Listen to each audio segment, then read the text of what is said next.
Tere kõigile raskejõustikesõpradele. Oleme siin Coral Clubis, et elada kaasa järjekordsele Robocop Cup lamadessurumisvõistlusele. Võistlus on juba järjekorras 7. Täna astub siis tulle 8 vägimeest. Võistluste reeglistik näeb ette, et algraskus on 200 kilogrammi. Nii et siia pääsevad tõesti ainult praeguse hetke parimad lamadessurujad. See võistlus saab teoks tänu siis peasponsor Robocopile. Võistlus on koostöös veel Jõuduste Liidu ja ka Coral Clubiga. Võistlus toimub täna siis absoluutarvestuses.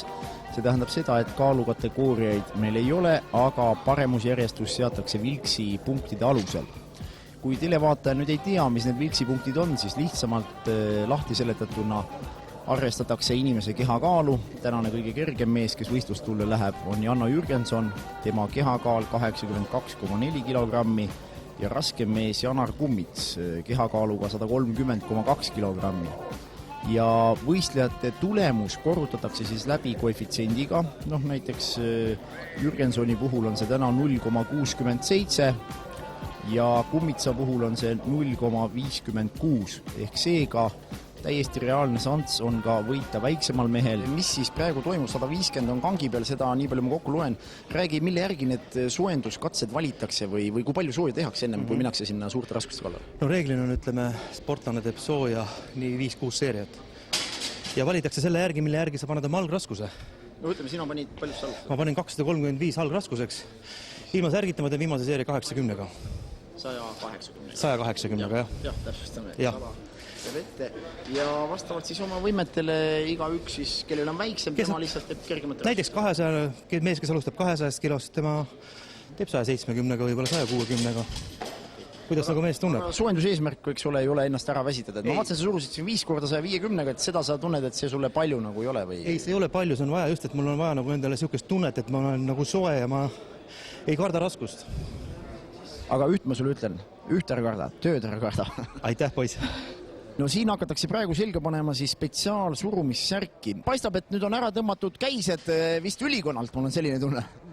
Ja nende eesmärk on puhtalt see, et varukas võimalikult libedaks teha, sest nagu te näete, võistlussärgi varukas on lapse särk, ma vaatan käe järgi. Ja väga kitsas, et niiske naha peal ta lihtsalt ei libise, et väga lihtne abivahend on panna need libedad varukad ja sellega saab kiiremini särgi selga. No hea, et me iga päev hommikul ei pea tegelikult ise samamoodi riietuma, sest näete ise, kui vaevaline see protsess on, et 2 abimeest on, kes aitavad ja imestage või ärge ei, aga see pisike särk pannakse 130 kilosele mehele selga.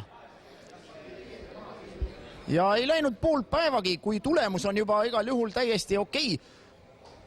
No käed muidugi jäävad natukene ebaloomulikult, vähemalt esialgu, aga nüüd vist hakatakse seda asja omakorda nii-öelda paika loksutama seljas. Nii. Näete. See on vist selle jaoks, et rinnakarvad paremini näha oleks, ma saan aru, tõmmatakse särk alla. Ja rinnakarvad tuleb puhevile ajada, et see on põhieesmärk selle. Ma arvan, et siin ongi, et seal on kindlasti oma nipp see, et rinnakarvu kasutada just seda, kui rinna pealt surumine on, et pehmem oleks, et ei vigastaks rinda. Jah. Aga igal juhul see pisikene särk, mis esmapilgul tundus, et ma võiks oma 5-aastasele tütrele selga panna, sain nüüd 130 kilosele mehele selga. Mis tunne on, Janar, sellise koomilise särgiga ringi käia? Ütleme, kui iga päev peaks sellist kandma tänavapildis, kuidas hinda, kas inimesed vaataks järgi ka pikalt või? Ma ei usu, eks see on täpselt sama pingul kui sinu T-särk, et... No seda nüüd küll, eks see oli väikse liialdusega öeldud, ma võiks võib-olla ka nii seisaks ka. Aga palju sellise särgi, ütleme, lihtsalt varustusabiga on võimalik rohkem nii-öelda suruda kui inimene lihtsalt, kes võib-olla jõusaalis. Teeb, nagu ta on, maiga särgiga. Mis sa arvad? No see on selline suhteline asi, et oleneb, kuidas keegi teeb, et mina treenin nagu varustuse jaoks, ma ei oska päris täpselt öelda, ei ole nagu proovinud palju nagu ilma varustuseta tuleks, sest et natuke nagu tehnika teistmoodi. Aga ma usun, et eks ta umbes sinna 35 kilo on nagu minu puhul praegu. Ega siin vist vigastusoht selle särgiga on väiksem ka, vaatamata sellele, et raskus on suurem. Kui ilma särgita võib-olla 200 suruda või isegi 230 särgiga, et kas ta nagu selles mõttes mingil määral nagu kaitseb lihaseid ka või on tal see funktsioon ka? No eks see vist ongi üks selline põhifunktsioon, et hoida nüüd seda vigastustohtu ära, et raskused lähevad suureks ja siis paraku ilma varusteta võib neid traumasid kergemini tulla lihtsalt. Kuule, aga igal juhul tänud sulle ja sa näed fantastiline selles särgis välja, midagi ei ole öelda. Loodame, et tulemus on ka samasugune. Mis siin siis toimub, küsime nii? Hetkel mõõdame siis rasvaprotsenti inimestel ja pakume toidukorra asendajat. Ma olen ise küll ütlen nii, et väga tihe toidulisade tarbija ja ma tean, et peale trenni organism vajab taastuseks midagi, aga konkreetselt siin on sees nüüd, mis asi siin sees on? Siin on nüüd konkreetselt siis toidukorra asendaja, mis on tehtud tavalise piimaga.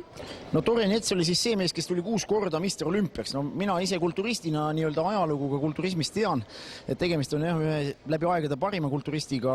Eks ta tõenäoliselt oma kogemuste varal vist teab, mida ta siia nii-öelda paketi sisse on pannud, aga tavainimestele ma ütlen jah nii palju, et toidulisand eelkõige on tõenäoliselt vajalik just peale trenni taastuseks, et alati ta peaks sisaldama süsivesikuid, et taastada energiavarud ja samal ajal valku, millest te saate ennast sportlikumaks muuta ja millest te saate, et te lihased taastuksid, et te ka homme jõuaksite trenni teha. Ma arvan, et see oleks see põhiline mõte, mis nagu siit televaatajatele edasi anda, eks ole.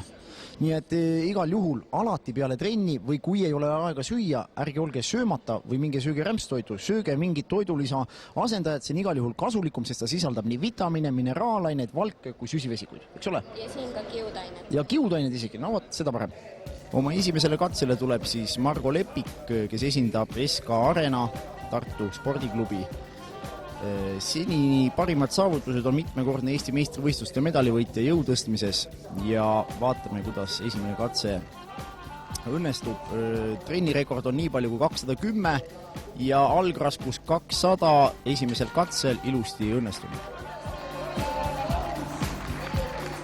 Sama algraskusega 200 kilogrammi alustab võistlus ka Janar Kummits, 27-aastane raskejõustikuklubi jõumees, Saaremaad esindav sportlane. Janar, tuletan meelde, on kõige raskem võistleja, 130 kilogrammi kehakaalu ja Janar on tuntud ka kui siis rammumeestel osaleja, rammumeeste võistlustel ja ka jõutõstmises aktiivselt osaleb. Vaatame Janari esimest katset ja maksimaalne tulemus tal trennis on 220 ja ka praegusel juhul 200 kilogrammi alistub kergelt. Martin Mõtus, järgmine võistleja, kõige noorem osavõtja, 24-aastane, esindab Tallinna Politsei spordiseltsi ja algraskus 215, samuti loetakse tulemus ja kahekordne Eesti meister lamades surumises 2005. aastal. Kõige suurema algraskusega tänasel võistlusel on Kaido Leesmann, 235 kilogrammi algraskuseks valitud. Kaido kohta nii palju, et tegemist on siis Jõutõste Liidu presidendiga ja ühe parima sportlasega samas isiksuses. Nii et harva on meil alaliite, kus ka president on ise parim sportlane, võib nii öelda. Aga Kaido maksimaalne tulemus siis trennirekord 260, täna alustab 235 ja loodame, et Kaido on ka varem edukaid katseid teinud ja Robocop Cupil ka varem hästi esinenud ja esimene katse koheselt õnnestub, hea algus võistlusele tehtud ja vaadates raskust võib öelda, et täna on tulemas ka oluliselt suuremad raskused üles. Oma teisele katsele tuleb Janno Jürgenson, algraskus 200 kilogrammi, Janno võistluste kõige kergem mees, 82,4 kilogrammi kehakaalu ja alustas samuti võistlus 200 kilogrammist. No selge on ka see, et võistluste määrustik nägigi ette seda, et väiksemast kaalust ei saanudki alustada, nii et Janno puhul on siis tõesti oma mark on tal 205 kilogrammi ja loodame, et ka 200 kilogrammi täna alistub ja esindab siis Janno Tartu Ülikooli Akadeemilist spordiklubi Tartus ja on 6-kordne Eesti meister lamades surumises. Peab tunnistama, et sellise kehakaaluga mehi Eestis rohkem üldjuhul ei ole, kes suudavad sama palju sirgetele kätele suruda. Ja Janno puhul teine katse käimas ja katse õnnestub. Seda korda õnnestub nii, et järjekordne mees, kes on saanud tulemuse kirja ja Jannole jääb alles ka veel 3. katse, nii et loodame, et ka ehk suudab korrata oma isiklikku rekordit.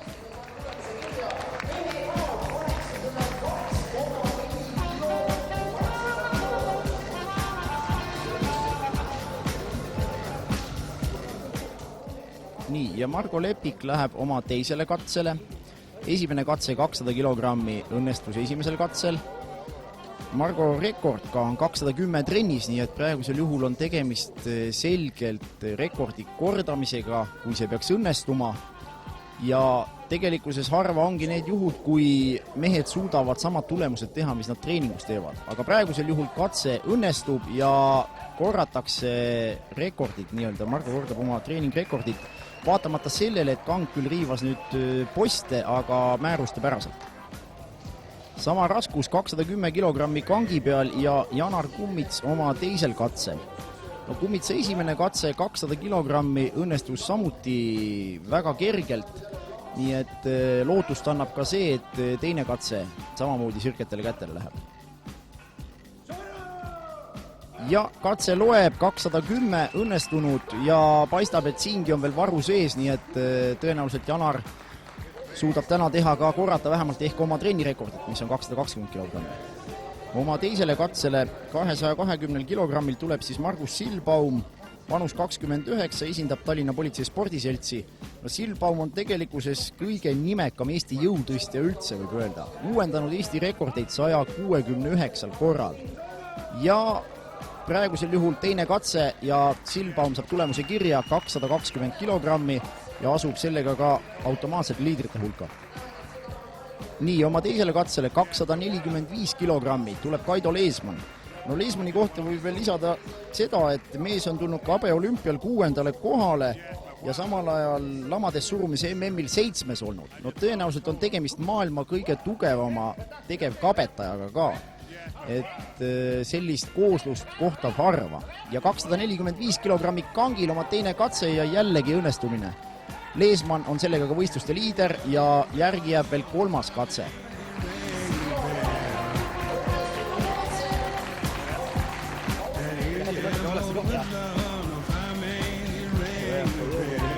Oma viimaseks 3. katseks 200 kilogrammi on samas ka Margus Põldoja algraskus ja praegu on kõik jäetud viimasesse katsesse, kas õnnestub ja saab mees tulemuse võistlusel kirja ja Kang sirgetel kätel ja 200 kilogrammi loetud, nii et praegusel juhul on järjekordne mees, kes on tulemuse vähemalt kirja saanud.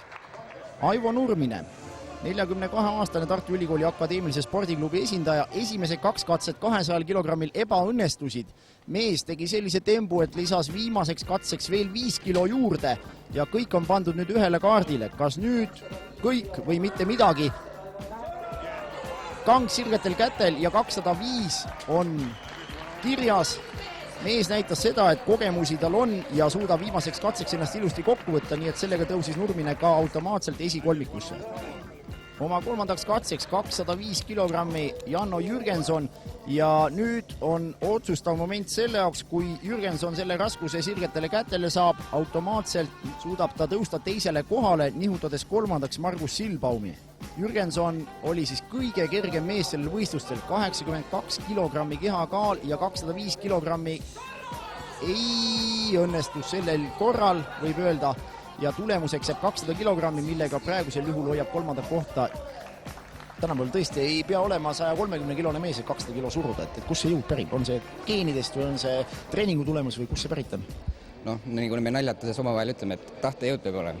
Aga no see selleks, et ma jäin täna oma päevaga rahule ja eks lihtsalt hea õige valmistumine ja treenimine ja söömine, et eks aja kogemus, ütleme nii. Kaua ise tegelenud oled, kuna see kaua võtab aega, et suruda, ütleme 80 kilone mees võiks 200 suruda, kaua see võtab aega? No eks ta raskem ülesanne on ikka, kui 130 kilosel mehel 200 kilo suruda, et see vormi timmimine ja et saada siis väiksema lihasmassiga lihas ikkagi nii maksimaalselt pingutama, et no ma ise olen tegelenud kuskil 10 või natuke peale aastat. Oma 3. katsele läheb Janar Kummits 220 kilogrammi. Esimesed 2 katset õnnestusid ilusti 200 ja 210 kilogrammil. Nüüd on tegemist mehe enesetreening rekordi kordamisega, juhul kui see peaks õnnestuma. Ja Kang jällegi sirgetel kätel. No Kummits on täna olnud kindlasti üks kõige resultatiivsem võistleja, sest 3 katsest 3 on ka kirja saadud ja võimalus jääb veel proovida rekordkatset. Nii, oma viimasel 3. katsel samamoodi Martin Mõtusel täna kirjas 215 kilogrammi, praegu Kangi peal 225 ja omavahel nii-öelda konkurentsis on nad Kummitsaga ja selles katses suuresti sõltub seda, kas Mõttus suudab Kummitsat lõppjärjestuses edestada, kuid Kang seisab, mis ta seisab, tulemuskirja ei lähe seda korda, jääb 215 kilogrammi. Margus Sildbaumi ainus võimalus ohustada Kaido Leesmanni esikohta on siis see, et suruda kolmandal katsel sirgetele kätele 237,5 kilogrammi. See oleks ka mehe absoluutne rekord, kuid tänasel päeval jääb see tegemata. Nii et praegusel juhul jääb Sildbaumile teine koht ja Leesmannile on tulemas oma kolmandale katsele, milleks on 255 kilogrammi. Sellega on praegusel juhul Leesmann juba võistluse võitnud, kuid 255 kilogrammi ei ole keegi veel suutnud sirgetele kätele Eestis varem suruda seda võistlustingimustes ja tänasel hetkel võib selleks esimeseks meheks olla Kaido Leesmann. Kaido trennirekord tuletan meelde 260, nii et see peaks olema jõukohane ja siin ka katse õnnestus, absoluutselt parim tulemus 255 kilogrammi. Nii et Kaidole on tegelikult üks katse veel rekordkatse võimalik. Nii et jääme ootama 4. katset, kus siis mees saab isiklikku rekordit proovida. Võistlus oli kahtlemata kõrgetasemeline, et ütleme, Eestis ei ole ennem surutud 150 vilksi punkti, kuid nüüd õnnestus see Kaido Leesmannil surudes siis 110 kiloselt 255 kilo üles. Et kahtlemata on see läbi aegade kõige parem tulemus eestlaste seas. Sa oled ise ju teada medaleid võtnud ka MM-ilt, et kuidas selleks aastaks on nüüd tulemas veel midagi, on läbi, mis plaanid selle aasta jooksul veel on? No 2 kuu pärast tuleb Norras jõutõstmise maailmameistrivõistlused ja seal üritan siis nagu kahel viimaselgi MM-il ikkagi medalit püüda, jõutõmbes vähemalt. Et siiamaani siis hõbe ja pronks on tulnud, et loodame, et see aasta koos kuldne medal sealt ära tuleb, et hetkel nagu vorm peaks olema. Palju peab tõmbama, et võita jõutõmbes kuldmedal maailmameistrivõistlusel? No suure tõenäosusega 100-kiloste meeste hulgas on see kuldmedali vääriline tõmme kuskil 350 kilo ja seda ma tahangi minna üritama. Et hetkel on siis ka eestlastel 28 aasta tagune tipp tulemas 350 kilo. Toivo Kurg sai kunagi sellise raskusega hakkama ja seda küll tõsi 125 või 6 kilose kaalu juures. Et see on ka nagu omaette eesmärk, et ka tipptulemus üle lüüa. Nii, 4. katseks siis rekordkatseks valmistub Margus Põldoja. Rekordkatset enam lõpptulemuses rolli ei mängi, kuid iga mees saab lihtsalt proovida seda, mis võib-olla nii-öelda varukasse sisse jäi. Põldojal täna 200 kilogrammi kirjas ja nüüd patuga pooleks 220 ka sirgetel kätel, vähemalt mees on ise rahul, kuigi lõpptulemusesse enam mingit rolli ei mängi. Oma 4. ehk rekordkatsele tuleb ka Janar Kummits täna 3-3, võib öelda väga hea tabavusprotsent, parem kui tõenäoliselt mitmetel Eesti korvpalliklubidel. Aga vaatame 4. katseks, Janar on lasknud peale panna Eesti rekordit tähistava 225,5 kilogrammi, kuigi seda rekordit ka siin täna igal juhul ära ei loeta, sest Eesti meistrivõistluste raames lähevad rekordid kirja. Ja katse napilt ebaõnnestus, kuid peagi on ka Eesti meistrivõistlused tulemas, loodame seal, et Janar suudab ennast realiseerida 100%. Ja Kaido Leesmann laseb nüüd siis peale panna 265 kilogrammi, mis tähistaks mehe absoluutset marki, Eesti absoluutset parimat tulemust, mis on lamades surumisest tehtud. Tuletan meelde, et Kaido Leesmann on välja kasvanud kabest, ehk seega vanemad, kes panevad oma lapsi kabet mängima, kindlasti näete, mis sellest kabe mängijast võib tulevikus tulla, et mees ajab ka sirgetele kätele ligi 300 kilogrammiseid raskuseid. Ja 265 rekordkatse ja Leesmanni üritus, no võib öelda napilt, seekord küll ebaõnnestus, kuid nähes seda katset võib öelda, et see potentsiaal on sees olemas ja loodame, et Kaido sellega Eesti meistrivõistlused realiseerib. Kas realiseerisid ennast 100%? Ma võiks öelda mingi 95%, 100% oleks siis, kui oleks viimane katse tulnud. Siis oleks jäänud nagu täis, ütleme nii, et kohvikoor oleks jäänud nagu kuhjaga peal. Jah, 265 oleks olnud isiklik rekord ja ma oleks võinud natuke mustemalt teha seda. aga läksin liiga puhtalt tegema. kuidas ise teiste meeste esitlustega rahule jäid? Paljud mehed tegid vähem, ma arvan, aga mis mulle väga meeldis, oli see, et iga mees sai tulemuse kirja. Ühte kambavaim ka, kus absoluutselt, ja need mehed on kõik väga arvestatavad mehed Eesti liinis ja mida ma eriti tahaksin rõhutada, et need on mehed, keda pidevalt kontrollitakse dopingukontrollides. Nende meeste kohta ma võin tõesti mürki võtta, et need mehed on puhtad ja nad kõik toetavad puhast sporti. Eks Eesti spordisuund läheb sinna suunas, ma usun, ja kõik mõtlevad selle peale, kuidas teha puhtalt ja kui inimesed näevad siuksi katseid, siuksi võistlusi, siis nad hakkavad ise ka rohkem uskuma, et see on võimalik. Põhiline ongi seda ju läbi oma tegude tõestada, eks ole ju? Absoluutselt. Räägi enda lähim eesmärk. Lähiajal on tulemas siin Eesti meistrivõistlused, kus ma kindlasti tahaksin vähemalt korrata samasuguseid tulemusi, nagu täna siin oli. Millal täpselt? See on 2. detsembril Sauel. Ja samas on tulemas veel 3 võistluse maailma meistrivõistlused Norras Stavangeris, et tahaks seal ka ära käia ja teha lamades surumises uued margid. Jaanuaris on siis Tallinna kord korraldada traditsiooniline 3 linna võistlus, Tallingi, Helsingi, Stockholmi vaheline 3 võistluse maavõistlus. Ja tegemist on traditsioonilise võistlusega, kus on näha maailma paremikku. Nii et ma ise omalt poolt loodan ka, et me suudame nii palju lükata, et ehk Tallinna linn peab ka vajalikuks toetada seda üritust, nii et ma arvan, et see oleks nagu heaks reklaamiks linnale ka, et me suudame läbi midagi. Näha tugevaid mehi. 3. koha 2006. aasta Robocop Cupil saavutas Janno Jürgenson 200 kilogrammi, Karal 82,4 kilogrammi mehel, hõbemedal ja kujukene läheb siis Margus Silbaumile 220 kilogrammi ja võitja sellel aastal 255, absoluutne rekord ka Robocop Cupil ja Kaido Leesmann.